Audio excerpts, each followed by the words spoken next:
창세기 22장 11절부터 19절까지 봉독해 됩니다.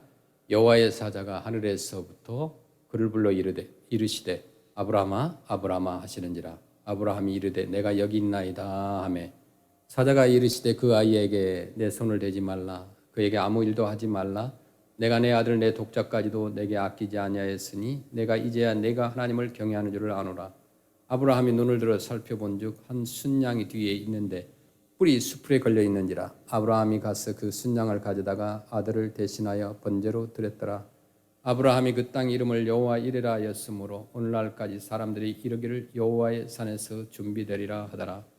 여호와의 사자가 하늘에서부터 두 번째 아브라함을 불러 이르시되 여호와께서 이르시기를 내가 나를 가리켜 맹세하노니 내가 이같이 행하여 내 아들 내 독자도 아끼지 아니하였은즉 내가 내게 큰 복을 주고 내 씨가 크게 번성하여 하늘의 별과 같고 바닷가의 모래와 같게 하리니 내 씨가 그 대적의 성문을 차지하리라. 또 내 씨로 말미암아 천하 만민이 복을 받으리니 이는 내가 나의 말을 준행하였음이라 하셨다 하니라.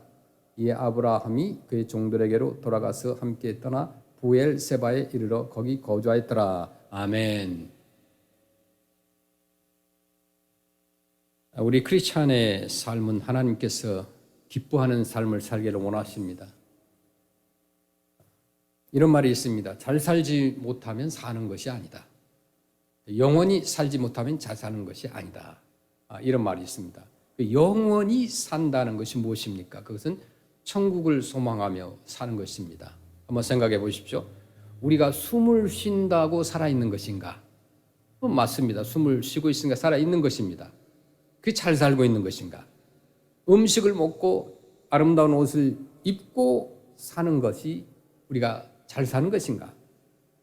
사람답게 살아야 사는 것이다. 우리 크리스찬들은 성도답게 사는 것이 잘 사는 것입니다. 정말 스스로 굴욕스러워하고 저주스러워하고 사는 것은 진짜 사는 것이 아닙니다. 영원히 살아야 잘 사는 것이라고 할 수 있는데 우리가 인생을 살아오면서 순간의 행복들이 얼마나 많습니까? 순간의 행복이 무슨 소용이 있겠습니까? 또 일시적인 칭찬이 우리에게 무슨 소용이 있겠습니까? 어떤 찰나적인 육체의 욕망이나 만족이나 본능의 충족, 성취감 이런 것들은 따지고 보면 시간이 지나면 허무하기도 합니다. 세상의 상은 영광이 아니죠. 세상 영원한 가치를 가지고 사는 것, 그 영원히 빛나는 삶을 사는 것이 크리스찬으로서 잘 사는 거예요. 또한 나 혼자만의 행복해서 복될 수는 없습니다. 나 혼자 잘 산다고 행복한 건 결코 아니에요. 내가 아무리 배불리 먹지만은 이웃이 굶고 있다면 행복할 수가 없습니다. 또 내가 아무리 건강해도 나의 사랑하는 사람이 병원의 중환자실에서 고통스럽게 숨을 몰아쉬고 있다고 한다면 내가 건강하다 할지라도 행복할 수가 없어요. 다 같이 건강해야 돼요. 다 같이 잘 살아야 돼요. 참된 축복이란 나 하나에게만 달리는 것이 아니라는 거예요. 우리는 함께 행복해야 하고 함께 더불어서 축복을 누리며 살아야 되는 것이에요. 하나님께서 아브라함에게 축복을 주셨습니다. 아브라함 한 사람을 위해 주신 그런 복이 아닙니다. 하나님께서 아브라함을 불러가서 선택하시고 하나님의 사자로 삼으실 때 처음으로 주신 말씀이 어디냐면 우리 창세기 12장 2절 말씀인데요. 내가 너로 큰 민족을 이루고 내게 복을 주어 내 이름을 창대하게 하리니 너는 복이 될지라. 아멘. 이렇게 말씀합니다. 창대한 것도 축복입니다. 이름이 높아지는 것도 축복입니다. 그러나 무엇보다도 더 큰 축복은 뭐냐? 복의 근원이 되는 축복이라는 거예요. 아브라함이 복되다는 것은 뭐예요? 아브라함 자신만이 복되다는 뜻이 아니라 아브라함의 가정이 복되고 그 가문이 복되고 민족이 복된다는 뜻이에요. 그가 복됨으로 인해서 온 이스라엘 만 백성들이 복을 받게 되었다는 겁니다. 아브라함은 그래서 복의 근원이고 그래서 참으로 복된 사람인 거예요. 우리는 누구에게나 부모가 계셨습니다. 지금 안 계신다 할지라도 누구에게나 부모가 계셨어요. 현재 부모인 사람도 있습니다. 부모님이 계셨고 우리 할아버지 할머니가 계셨고 우리의 그 할아버지 할머니 조상이 계셨기에 내가 존재할 수 있었던 것은 사실입니다. 그래서 모든 사람은 가정을 이루고 부모가 되기를 원하는 것이에요. 이것이 인간의 기본적인 그 마음이에요. 그런데 사람이 자라고 나면 그대로 청년으로 있거나 아니 신혼부부 때 모습 있는 그대로 있으면 좋을 텐데 우리는 자라가면서 우리가 저절로 나는 싫어도 할아버지가 되고 할머니가 되고 누군가의 조상이 된다는 거예요. 만약에 내 아들, 내 손자, 내 후손이 앞으로 내 이름을 부르면 무엇이라고 말할 것 같습니까? 나의 할머니, 믿음의 할머니였어.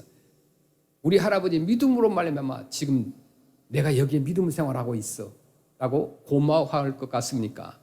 아니면은 우리 할머니, 할아버지 엉터리 같은 사람이었어 보니까 별로였어. 믿음도 없고 신앙도 없고 내가 하필이면 이런 가문에서 태어났을까? 그런 말을 들을지도 모릅니다. 내가 축복을 자녀들에게 그리고 후손들에게 물려줄 것인가 아니면 저주를 우리 자녀들에게 물려줄 것인가? 우리는 이 문제를 깊이 생각해야 돼요. 더 늦기 전에 이것에 대해 생각하고 말하고 믿음으로 행동해야 됩니다. 왜냐하면 나는 나 한 사람의 삶이 아니기 때문이라는 거예요. 내가 신앙으로 축복된 삶을 살 때 나의 후손들이 축복을 받게 되고 내가 믿음으로 살지 못할 때는 자손들이 저주의 삶을 살게 되는 겁니다. 그래서 아담은 우리에게요 죄와 사망을 물려주었습니다. 그러나 예수 그리스도께서는 우리를 위하여 십자가에서 돌아가셨고 그로 말미암아 우리는 비로소 생명과 소망을 기업으로 받게 되었다는 거예요. 하나님께서 아브라함에게 축복을 주셨지만 그 축복을 받는 과정은요 쉽지 않았습니다. 아브라함이 쉽게 축복을 받는 건 결코 안 해요. 이 축복스러운 환경과 축복스러운 여건을 주신 것이 아니라 아브라함에게 그냥 내게 복을 주겠다고 하니까 모든 것을 준비해서 다 축복스러운 환경을 만들어준 것이 아니라 많은 시련 속에서 축복된 사람으로 살아가게 만들었다는 거예요. 바로 이것이 하나님께서 주시는 축복입니다. 여러분, 여러분의 자녀들에게 어떤 축복을 남기고 싶습니까? 그저 일생 동안 돈 걱정 안 하고 편안하게 살도록 해주고 싶습니까? 그렇다면 그것은 잘못된 생각이에요. 오늘날 수많은 사람들이 경제적으로 부족하지만 가정을 이루면서 삽니다. 옛날에는 돈을 모아서 결혼을 했지만 요즘 그렇지 않아요. 부족하지만 결혼을 합니다.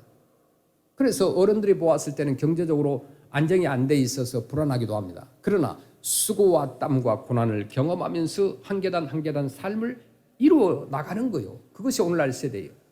열심히 살면서 역경을 이겨나가면서 고생도 하고 눈물에 젖은 빵도 먹으면서 최선을 다하면서 사는 거예요. 그렇게 또 만들어줘야 돼요.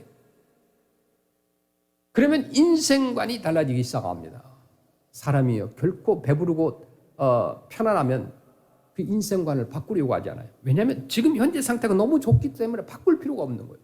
그러나 고생을 하고 눈물의 빵을 먹어보면은 그때서야 내 인생관이 달라진다는 거예요. 통계에 의하면 많은 부모로부터 재산을 많이 물려받은 사람 대부분은 이기적이고 자기보다 가난한 사람들과 고통 속에 있는 사람들을 잘 이해하지 못한다는 거예요. 그건 저도 동의를 해요. 목회자도 마찬가지였어요. 보니까 목회자도 같이 신학교를 갔지만은 정말 너무너무 넉넉하고 풍족한 삶 속에서 신앙생활을 하고 자라왔던 그 목회자는 결국은 어려운 그 과정, 전도사 과정이나 또 어려운 교회 가서 버티지를 못해요. 결국 그만두고 말아요. 하나님의 말씀은, 성경은 우리에게 항상 뭘 가르치느냐? 겸손을 가르치죠. 휴밀리티, 겸손을 가르치는 거예요. 하나님 말씀 성경은 하나님 안에서 올바른 가정이 무엇인지 우리에게 가르쳐줍니다. 이 가르침이 미국에 많이 없다는 거예요. 차라리 조금 가난하고 조금 병들고 조금 실패하고 조금 낙심하면 또 어떻습니까? 좋은 사람, 진실한 사람, 거룩한 사람으로만 된다고 한다면 인생에 조그만 어려움은 큰 장애가 되지 않아요. 이것을 차세대들에게 물려줘야 될 진정한 축복이라는 거예요. 미국의 복지부의 한 여직원이 하루는 가난한 12살 난 절름발이 소년을 의사에게 데려왔습니다. 그 의사가 진찰해 보니까 수술을 하면은 절름발이 이 발이 똑바로 펴져서 완치되고 걸을 수가 있을 것 같았어요. 그래서 의사는 이 소년에게 무료로 여러 차례 수술을 해주었습니다. 여러 차례 수술을 무료로 해주고 이 소년은 다시 다른 아이들처럼 정상적으로 걷고 뛰놀 수 있었어요. 그리고 이 일이 있은 지 20여 년이 지난 어느 날 의사는 우연히 오래전에 소년을 데리고 왔었던 그 보건복지부 여직원과 함께 만나게 되고 이야기를 했습니다. 그래서 의사는 옛날 생각이 나서 그 소년 있잖아요. 지금은 어엿한 어른이 됐겠죠. 어떻게 지내고 있는지 아세요? 잘 살고 있겠죠? 그러자 그렇게 직원이 그런 대답을 해요. 어떻게 되었을 것 같습니까? 반론하는 거예요. 그러자 의사는 뭐 이렇게 대답해. 당연히 가난한 삶을 살다가 무료로 치료를 받았으니까 건강해졌겠죠. 건강해졌으니까 그의 삶이 달라졌겠죠. 혹시 의사가 되었는지 아니면 과학자가 되었는지 사업가가 되었는지 아니 직업이 뭔지 모르겠지만 열심히 살고 있겠죠. 이렇게 물었어요. 그러자 그 복지부 여직원이 정말 뜻밖의 대답을 합니다. 아닙니다. 그때 의사의 표정이 무거워졌어요. 순간 그 여직원은 이런 대답을 했어요. 그가 의사가 되고 사업가가 되고 잘 사는 사람이 된 것이 아니라 그가 지금 강도가 되었습니다. 감옥에 있습니다. 심통하게 말을 이어갔어요. 그 소녀는 다리는 치료를 받았지만 부모나 다른 어른들로부터 하나님의 말씀과 인격적인 사랑과 가르침을 받지 못했습니다. 그렇게 대답했다는 거예요. 절름발이로 평생을 살아가야 할 그 소년이 복지가 의사의 치료로 말미암아 똑바로 걸을 수 있고 뛰놀 수 있었는데 그 다리를 잘못 사용하여서 남의 돈을 빼앗고 생명을 해치는 강도가 되고 말았다는 거예요. 왜요? 그 안에 하나님의 말씀과 인격적인 사랑과 가르침을 주지 않았기 때문에. 진정한 축복이 과연 어디에 있을까요? 무엇이 진정한 축복일까요? 아브라함은요, 나그네 신세로 천막을 치고 유목민으로 살았어요. 평생을 텐트를 옮겨다니면서 유목민으로 살았어요. 그러나 하나님께서는 아브라함에게 너는 복의 근원이다 라고 거듭해서 말씀해 주셨습니다. 시간적으로도 아브라함이 참기 어려울 정도로 오랫동안 하나님께서는 기다리셨어요.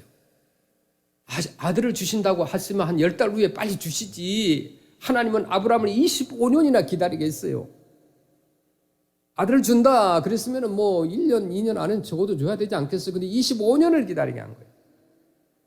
그렇지 않아도 늙어서 조급한데 아브라함이 75세 때 말씀하신 것을 25년이 지난 후에야 이루어지신 거예요. 하나님께서 아브라함에게 아들을 주셨습니다. 그러나 여기에 하나님의 큰 섭리와 뜻과 경륜과 지혜와 사랑이 있었던 거예요.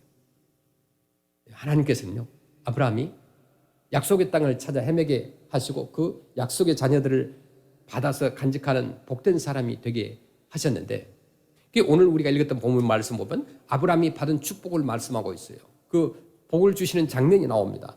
한마디로 말해서 준비되는 것을 기다려 자격이 된 다음에 복을 주시는 것이 아니라 복을 미리 준비해 놓고 그것을 받을 만한 일꾼으로 준비시키셨다는 거예요. 준비하게 하셨어요. 하나님께서 준비시켰습니다. 이것이 바로 뭐냐면 시험이에요. 시험, 테스트. 템테이션이 아니에요. 창세기 22장 1절 말씀 보시겠습니다. 그 일 후에 하나님이 아브라함을 시험하시려고 그를 부르시되 아브라함아 하시니 그가 이르되 내가 여기 있나이다. 아멘. 뭐라고 했어요? Sometime later God tested Abraham. 테스트했다고 그랬어요. 아브라함을 왜 불렀어요? 테스트하려. 왜 시험하셨어요? 하나님께서는 이 사람이 큰 복을 받을 수 있도록 하기 위해서 친히 준비시킨 거예요. 지혜를 준비시켰어요. 복을 복으로 알아야 하기 때문에 그런 거예요. 어린아이에게 큰 재산을 물려준다고 그가 재산이 뭔지 가치가 무엇인지 알겠습니까? 몰라요. 어린아이들은 금덩어리를 준다 해도 그거 귀찮은 거예요. 당장 배고플 때 우유 한 병과 빵 하나, 그것이 더 만족할 수 있어요. 하나님께서는 큰 복을 주시기 위해서 그를 준비시켰다는 거예요. 흔히 스스로 불행하다고 말하는 사람들이 있어요. 알고 보면 정말 불행한 것이 아닙니다. 복이 무엇인지 알지 못해서 그런 거예요. 복은요, 소유가 아니에요. 많은 것을 가졌다고 해서 복이 아니에요. 복은 소유가 아니라 깨달음이라는 거예요. 내가 복되다라고 깨닫는 것이 축복이에요. 내가 하나님 앞에 놀라운 축복을 누렸구나라고 깨닫는 것이 진짜 축복이에요. 하나님의 자녀가 된 것 그 자체가 크고도 큰 축복 중에 축복이라는 거예요. 복이라고 하는 색다른 환경이 따로 있는 건 아니에요. 이것을 알아야 됩니다. 하나님께서는 아브라함에게 복을 아는 지혜를 준비시키시고 그리고 그 복을 지키는 겸손을 허락하셨다는 거예요. 복된 겸손한 만큼 받게 되어 있어요. 복이라고 하는 것은 세상을 살아가면서 겸손한 만큼 받게 되어 있어요. 만약에 어떤 사람이 천불을 여러분에게 주었다고 합시다. 그래서 이 천불을 주니까 너무 겸손한 거에 고맙고, 그런데 어느 날 또 만불을 주었어요. 그래 천불을 줄 때 너무나 겸손하고 고맙고 그랬어요. 근데 만불을 주니까 사람이 교만해진 거예요. 그렇다면 그 사람은 뭐예요? 그 사람의 그릇은 천불짜리밖에 안 된다는 거예요. 그 이상은 받을 자격이 없는 사람이라는 거예요. 자기 처지가 높아지면 교만해지고 낮아지면 겸손해지는 사람이 있습니다. 그런 사람은 그렇게 살 수밖에 없어요. 낮아지면 정말 높아지면 교만해지고 낮아지면 겸손해지는 사람. 이런 크리스찬이 되면 안 돼요. 낮아지든 높아지든 겸손한 사람이 돼야 되는 거예요. 자신의 교만 때문에 더 큰 복을 받을 수가 없는 사람이 얼마나 많은지 몰라요. 꼭 죽을 지경이 돼야만 열심히 기도하는 사람이 있습니다. 평소에 기도하는 것이 아니라. 이 사람도 그저 그렇게 살 수밖에 없는 인생이 되고 맙니다. 여러분, 복 중에 가장 큰 복이 무슨 복이라고요? 겸손의 복이라는 거예요. 내가 겸손하지 못하면 하나님께서 나를 겸손하게 만드십니다. 겸손할 수밖에 없도록 뭐라 넣으세요. 그런 사람 수없이 봅니다. 뭐라 붙이셔요. 뭐라 붙여도 말을 안 듣고 그러면 시련을 통하여서 그를 단련시켜요. 그런데 나중에 그 시련을 견디고 나오면 축복이 됩니다. 바로 여기에 복의 근원이 있고 복의 출발이 있다는 거예요. 여러분, 프레스노에 산 지 24년, 저는 많이 부족했기 때문에 그릇이 안 됐기 때문에 하나님께서 그동안에 그 많은 것들로 훈련시켰다고 생각을 해요. 그 훈련 시키시고 난 다음에 하나님께서 복을 부어주시는 거예요. 그런데 24년 동안 지켜주지 못하고 24년 가까이 21년 동안 누리지 못했던 그 축복들을 기다리고 인내하면서 하나님 앞 연단이 되고 나니 하나님께서 복의 복을 더하여 주시더라 이겁니다. 하나님께서 나에게 사명을 주셨으면요, 사명을 감당해야 돼요. 우리 가족을 주셨으니까 가족을 지키는 건 당연한 거예요. 내 비즈니스를 허락했으니까 내가 그 비즈니스를 통하여서 돈을 버는 것 당연한 거예요. 하나님께서 나에게 돈을 주셨으면 돈을 지켜야 되고 작은 것이라도 주님이 주신 것을 잘 지켜야 됩니다. 하나님께서 나를 복된 자로 키워주시되 그 복을 감당할 수 있는 능력 또한 키워주신다는 거예요. 이것이 크리스찬의 삶이에요. 하나님께서 우리에게 복을 더하십니다. 그러면 참된 복이 뭐냐? 하나님께서 아브라함에게 귀중한 약속을 주셨어요. 그 약속을 이루기 위해서 하나님께서는 시험을 주셨다 그랬어요. 테스트를 했다고 그랬어요. 아브라함은 사실은 시험의 뜻을 그가 알지 못했습니다. 시험의 결과가 어떻게 되는지 몰랐어요. 그러나 그냥 아브라함은 하나님께서 테스트한다고 하니까 그냥 따라간 거예요. 그냥 믿고 따라간 거예요. 이게 중요한 것 같아요. 금요일 날 우리 발렌티어들이 많습니다. 한 15명 이렇게 되는데 그 사람들 가운데는 어떤 것을 이렇게 기도회 할 때 이렇게 요구하면은 그대로 믿고 따라가는 사람이 있고 어떤 사람은 그것을 거부하고 자기 마음대로 하는 사람도 있어요. 그런데 마음대로 하는 사람 결론을 보면은 효과적이질 못해요. 순종하며 따라가는 것이 복의 복이라는 거예요. 순종하면 나에게 어떤 복을 주십니까? 라고 아브라함은 하나님께 여쭤보지 않았어요. 여쭤볼 필요도 없어요.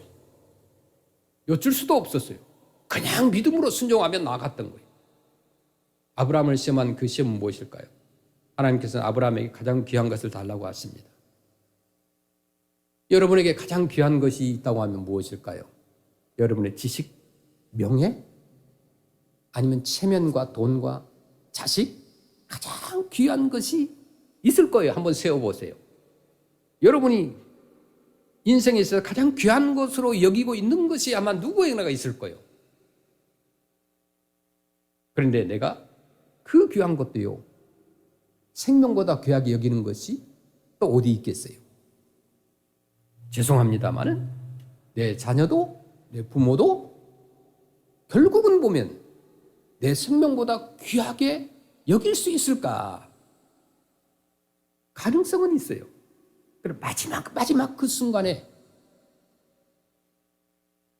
그것을 달라고 한다면, 가장 귀한 것을 달라고 한다면 그 귀한 것을 하나님 앞에 드릴 수 있느냐 이거예요. 자녀가 몹시 아파서 간에 이상이 생겨서 그 간을 이식하지 않으면 죽어야 되는 그런 상황이 있을 때 부모가 자식의 간을 떼어서 주어서 살리는 그런 사례들이 많습니다. 콩팥도 그렇고. 그런데 그것보다 더 귀하기 때문에 자녀에게 내 몸 안에 있는 작은 장기를 떼어서 줄 수 있는 것을 떼어준 거예요. 내가 죽고 자녀를 살린 건 아니에요. 엄연히 말하면. 그런데 하나님께서는 그마저도 그보다 더 귀한 것을 달라고 했을 때 줄 수 있느냐 이거예요. 아브라함에게 가장 귀한 것이 무엇일까요? 솔직히 말하면 그 자신이었겠죠. 또 하나는 뭘까요? 25년 만에 허락된 100세 얻은 아들 아니겠습니까? 그에게는 많은 종도 있고 많은 짐승들도 있었어요. 재산이 있었어요. 그러나 가장 귀한 것은 뭐예요? 아들이었어요. 정말 큰일 났죠? 내 아들을 바치라고 그러는 거예요. 하나님의 말씀을 듣고 나니까 아브라함은 놀랬겠죠. 그때 고민했겠죠. 순간적으로. 이거 하나님이 내 아들을 다 바치라고? 아들이냐 하나님이냐? 하나님이냐 아들이냐? 역시 아브라함에게는 뭐가? 고민을 했지 않겠습니까? 아무리 믿음이 좋은 아브라함이라 할지라도 하나님이었어요. 아들일 수가 없었어요. 그에게. 여러분의 가장 귀한 것을 몰아내고 그 우상의 자리에 하나님이 계시기를 소원합니다. 하나님께서 때로는 이치에 맞는 말씀을 우리를 시험하기도 하시지만은 하나님께서는 전혀 우리의 이성으로 이치에 이해할 수 없는 테스트를 하시고 계신다는 거예요. 그럴 때 하나님께 순종해야 돼요. 하나님께서 저도 수없이 테스트를 했어요. 초창기에 프레스는 왔을 때 힘들었을 때 그냥 가고 싶어요. 도망가고 싶었어요. 그냥 다른 데로. 순간적으로. 그게 아니라 살고 싶지를 않았어요. 아는 사람도 별로 없고 또 와보니까 전혀 환경이 다르고 교회도 이렇게 오니까 생활비를 책임져 준다는 것도 아니고 미국 교회 사람들하고 신앙생활 하면서 그들의 논리대로 문화가 다르고 언어도 다르고 여러 가지 힘들었어요. 그런데 결국은 하나님께서 보내신 자리를 지킬 때 하나님께서 내가 너와 함께 하시겠다는 그 확신, 그 믿음, 하나님께서 저의 헌신을, 인내를 원하셨기 때문에 끝까지 견딜 수가 있었던 거예요. 사랑의 하나님께서 아브라함에게 아들을 죽이는 살인을 하라는 것 어떻게 보면 어려워요. 어떻게 아들을 죽일 수가 있어요. 그럴 수 없어요. 그렇지만 과감하게 아브라함은 나의 생각, 나의 판단, 나의 지식을 모두 십자가에 못 박아버린 거예요. 나의 생각, 나의 판단을 모두 십자가에 못 박는 그 순간에 모리아산에서의 경건한 순종의 예배를 드리게 되는 거예요. 온전히 하나님 앞에 순종하고 드리러 나아갈 때, 나의 지식, 나의 생각을 완전히 주님께 맡겼을 때, 내 생각, 내 의지는 주님 앞에서는 그냥 우상에 불과한 겁니다. 정말로 어려운 것은 순교적인 삶을 살아가는 거예요. 아들 이삭이 그의 아버지 아브라함에게 말을 합니다. 이제 끌고 가니까 아버지, 불과 나무는 있는데 번제할 어린 양이 어디 있습니까? 아들은 알죠.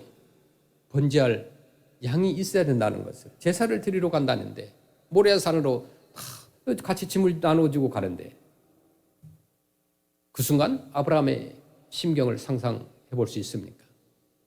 아브라함은 이 시험을 이기고 하나님의 뜻에 묵묵히 순종을 합니다. 그 말을 들었을 때 눈물을 참고 그 갈등 속에서 얼마나 헤매었을까요? 그러나 자기의 뜻대로가 아니고 하나님의 뜻대로 묵묵히 그 아들을 바치러 나아갔던 거예요. 그제서야 하나님께서 말씀하십니다. 아브라함아, 아브라함아, 마지막 순간까지 진짜로 네 아들을 드릴 것인가라고 기다리셨어요. 제단에 올려놓고 칼을 들어 정말로 그 아들을 찌르려고 했어요. 하나님께서 마지막 그 순간까지 그의 마음을 테스트하신 거예요. 그 아이에게 손을 내지 마라.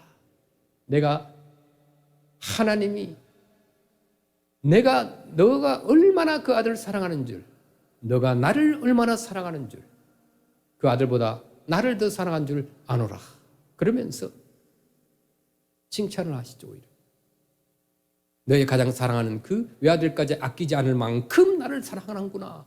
그러면서 하늘로부터 음성이 들려옵니다. 너는 복의 근원이 되리라. 그러면서 축복해요. 여호와 이레, 여호와께서 준비하셨다고 하셨어요. 그때 여호와 이레라고 합니다. 여호와께서 준비하셨다는 얘기예요. 또 다른 제사를 지낼 양을 준비하셨죠. 아브라함이 얼마나 더욱 감사했겠습니까? 여호와 이레, 하나님께서 다 아시고 준비하신다. 그러나 주시려고 할 때 하나의 조건을 제시하는 거예요. 우리에게 모든 것을 다 아시고 준비를 하시는데 조건이 하나 있다는 거예요. 저와 여러분에게. 그게 뭐냐 이거예요. 저와 여러분이 가지고 있는 가장 귀한 것을 내놓으라는 거예요. 걱정은 모두 털어버리고 온전한 믿음으로 전진할 때 주께서 승리케 해주십니다. 그때 주님은 영광을 받으실 것이고 다시 우리에게 주신 그 복을 확인해 주실 거예요. 너는 복의 근원이 되리라고 말씀합니다. 저와 여러분 복의 근원이 되는 삶을 살고 있습니까? 여러분 진짜 축복의 통로로 살고 있습니까? 여러분은 하나님을 기쁘게 하면서 살고 있는가? 여러분은 이웃을 위해 살 수 있습니까? 나에게 준 축복보다 더 귀한 것은 뭐라고 그랬어요? 우리의 순종이라고 그랬어요. 너무 눈에 보이는 가시적인 축복에 집중하지 마시고 주님께 드리는 우리의 헌신을 주께 드리는 우리의 완전한 내려놓음을 점검하시길 바랍니다. 우리 한국 찬양 가운데서 제가 좋아하는 찬양 한웅재 목사님의 소원이라는 찬양인데 여러분 집에 가서 한번 들어보시길 바랍니다. 소원 제목인데요. 삶의 작은 일에도라는 그 노래를 아마 들으실 거예요. 삶의 작은 일에도 그 마음을 알길 원하네. 그 찬양 나중에 들어보시기 바랍니다. 이 가사를 읽어드릴게요. 삶의 작은 일에도 그 마음을 알기 원하네. 그 좁은 길로 가길 원해. 나의 작음을 알고 그분의 크심을 알며 소망 그 깊은 길로 가길 원하네. 저 높이 솟은 산이 되기보다 여기 오름직한 동산이 되길 내 가는 길만 비추기보다는 누군가의 길을 비춰준다면 내가 노래하듯이 또 내가 얘기하듯이 살 길 난 그렇게 죽기 원하네. 삶의 한 절이라도 그분을 닮길 원하네. 사랑 그 높은 길로 가기 원하네. 저 높은 산이 되기보다 여기 오름직한 동산이 되길 내가 가는 길만 비추기보다는 누군가의 길을 비춰준다면 내가 노래하듯이 또 내가 얘기하듯이 살 길 난 그렇게 죽기 원하네. 삶의 한 절이라도 그분을 닮기 원하네.